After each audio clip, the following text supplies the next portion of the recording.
শিক্ষক নিয়োগ দুর্নীতি মামলায় সিবিআই হাজিরা শাসক দলের দুই কাউন্সিলরের। নিজাম প্যালেসে সিবিআই দফতরে গেলেন বিধাননগরের মেয়র পারিষদ দেবরাজ চক্রবর্তী এবং কলকাতা পুরসভার কাউন্সিলর বাপ্পাদিত্য দাশগুপ্ত। আজ সকালে তাদের তলব করে সিবিআই।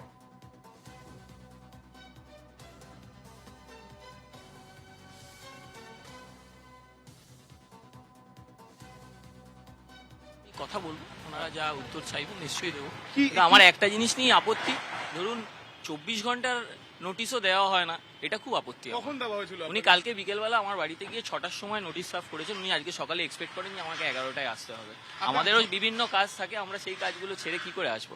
থ্যাংক ইউ, আমি দেখা করে কথা বলবো। সম্পূর্ণ সহযোগিতা কি আপনি করবেন? অবশ্যই করবো, কেন করবো না। 60 ডে নোটিশ দিয়েছে, আজকে ডেকে পাঠিয়েছে, কথাবার্তা বললেন, সম্পূর্ণ সহযোগিতা করবেন? সেই সূত্রেই ডেকেছে। আপনার বাড়িতে অ্যাডমিট কার্ড পাওয়া গিয়েছিল বলা হয়েছিল দেখা যাক। দেবরাজ চক্রবর্তী এবং বাপ্পাদিত্য দাশগুপ্তের মন্তব্য। এই মুহূর্তে আমাদের সঙ্গে ফোন লাইনে রয়েছেন আমাদের প্রতিনিধি, সরাসরি রয়েছেন আমাদের প্রতিনিধি পৃথা দাশগুপ্ত। পৃথা, এই মুহূর্তে কি আপডেট রয়েছে? দুই কাউন্সিলরকে ডাকা হয়েছে এবং ইতিমধ্যে যেমনটা আমরা দেখলাম যে দেবরাজ চক্রবর্তী এবং বাপ্পাদিত্য দাশগুপ্ত সেখানে উপস্থিত হয়ে গেছে।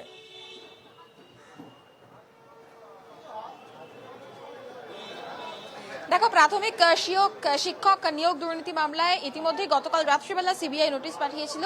নিজে তদন্তকারী আধিকারিক তারা দেবরাজ চক্রবর্তী এবং বাপ্পাদিত্য দাশগুপ্তের সঙ্গে কথা বলে এবং বলে তারা জানান যে আজকে 11টার মধ্যে নিজাম প্যালেস, আমি এখানে এই মুহূর্তে যেখানে দাঁড়িয়ে রয়েছি সেখানে তাদেরকে তলব করা হয় এবং ঠিক সেই তলব অনুযায়ী দেখা গেল প্রথমে দেবরাজ চক্রবর্তী, যিনি একদিকে মেয়র পরিষদ অন্যদিকে কাউন্সিলর, তিনি চলে এসেছেন প্রায় 11টার কিছুক্ষণ আগেই। 10টা 40 নাগাদ তিনি আসেন এবং 11টা 5 নাগাদ বাপ্পাদিত্য দাশগুপ্ত, তিনিও কাউন্সিলর, তিনিও কিন্তু চলে এসেছেন। যেটা মূলত অভিযোগ উঠছে বা যেটা জানার চেষ্টা করছেন তদন্তকারী আধিকারিকরা, দেবরাজ চক্রবর্তী এবং বাপ্পাদিত্য দাশগুপ্তর বাড়িতে এর আগে দীর্ঘক্ষণ ধরে কিন্তু তল্লাশি চালানো হয় ইডি তদন্তকারী আধিকারিকদের পক্ষ থেকে এবং সেক্ষেত্রে বাপ্পাদিত্য দাশগুপ্তর বাড়ি থেকে বেশ কিছু অ্যাডমিট কার্ড পাওয়া গিয়েছিল এবং দেবরাজ চক্রবর্তীর বাড়ি থেকেও বেশ কিছু ফাইল এবং ডকুমেন্ট পাওয়া যায়।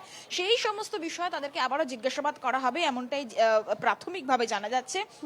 ইতিমধ্যে 11টা 44 বাজে, প্রায় 1 ঘন্টা হয়ে গিয়েছে দেবরাজ চক্রবর্তী তিনি কিন্তু নিজাম প্যালেসে এসেছেন এবং প্রায় আধ ঘন্টা হয়ে গিয়েছে বাপ্পাদিত্য দাশগুপ্ত, তাকেও কিন্তু ডাকা হয়েছে। যেটা জানা যাচ্ছে সূত্র মারফত, প্রথমে এখানে প্রবেশ করার পর যে ফর্মালিটিগুলো রয়েছে, অর্থাৎ নাম থেকে শুরু করে ঠিকানা, তাদের যে নিজস্ব যে আইডেন্টিটি সেগুলো ফিল আপ করার পরেই কিন্তু জিজ্ঞাসাবাদের প্রক্রিয়া শুরু হবে। সেক্ষেত্রে বয়ান রেকর্ড করা হবে, এমনটাও কিন্তু আমরা সূত্র মারফত জানতে পারছি। অর্থাৎ বাপ্পাদিত্য দাশগুপ্ত এবং দেবরাজ চক্রবর্তীর আজকে তাদেরকে যা যা জিজ্ঞাসাবাদ করা হবে, এর আগে বেশ কিছু নথি দুজনের থেকে পাওয়া গিয়েছিল এবং অ্যাডমিট কার্ড বাপ্পাদিত্য দাশগুপ্তর বাড়ি থেকে পাওয়া গিয়েছিল। এই সমস্ত বিষয় নিয়ে আজকে তদন্তকারী আধিকারিক তারা জিজ্ঞাসাবাদ করবে এবং এই পুরো প্রক্রিয়াটি রেকর্ড করা হবে, এমনটা আমরা জানতে পারছি। ইতিমধ্যেই আধ ঘন্টা অতিক্রান্ত, দেবরাজ চক্রবর্তী কিছুক্ষণ আগেই ঢুকেছেন, তিনি বলে গেছেন যে 24 ঘন্টার মধ্যে তাদেরকে ডাকলে তাদের অসুবিধা হয়, তাদের নিজেদের কাজ থাকে, কিন্তু দেবরাজ চক্রবর্তী তদন্তে সহযোগিতা করবেন। অন্যদিকে বাপ্পাদিত্য দাশগুপ্ত তিনিও বলেছেন যে কালকে বিকেলে তাকে ডাকা হয়েছে। প্রত্যেকেই জানি যে